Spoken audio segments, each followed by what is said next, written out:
అమ్మఒడి, తల్లికి వందనం పేర్లు వేరు కావచ్చు, కానీ దాని ఎజెండా మాత్రం ఒక్కటే, డబ్బులు పంచడం. జగనన్న అమ్మఒడి అన్నీ ఎవడు ఊహించిన ప్రాజెక్టులు, అన్నీ నా పెట్ ప్రాజెక్ట్స్ కానీ అన్నీ నా. తల్లికి వందనం డబ్బులేస్తామని మీ అందరికీ హామీ ఇస్తున్నా.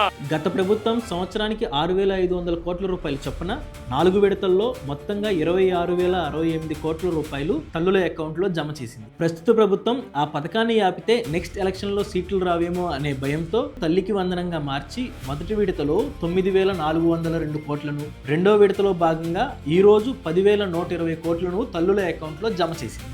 ఓవరాల్గా చూసుకుంటే రెండు ప్రభుత్వాలు కలిసి ఏకంగా 45,594 కోట్ల రూపాయలు ఈ పథకం కోసం ఖర్చు చేశాయి. నేటి నుంచి ప్రారంభం కాబోతున్న స్కూళ్లలో సమస్యలు స్వాగతం పలుకుతున్నాయి. పుస్తకాలు లేవు, కిట్లు అందలేదు, తాగటానికి నీరు లేదు, తినటానికి సరైన తిండి లేదు. అంతమంది పిల్లలకి కేవలం ఒకే ఒక్క టీచర్, సరైన క్లాస్ రూమ్స్ లేవు, ఎప్పుడు కూలిపోతుందో తెలియనటువంటి రేకుల షెడ్లో. ఇదంతా విన్న తర్వాత ఇక్కడ మనం అర్థం చేసుకోవాల్సింది ఏంటంటే, మన పిల్లలకి వాళ్ళు డబ్బులు కట్టి చదివించేది ఏంటి?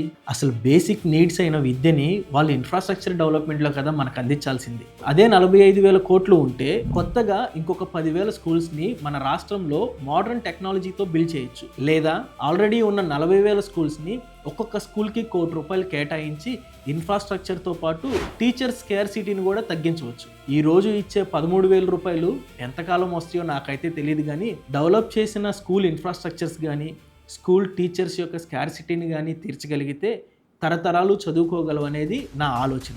మరి మీ ఆలోచన ఏంటో కామెంట్లో తెలియజేయండి. మీ ఫెయిర్ అండ్ ఫెయిర్.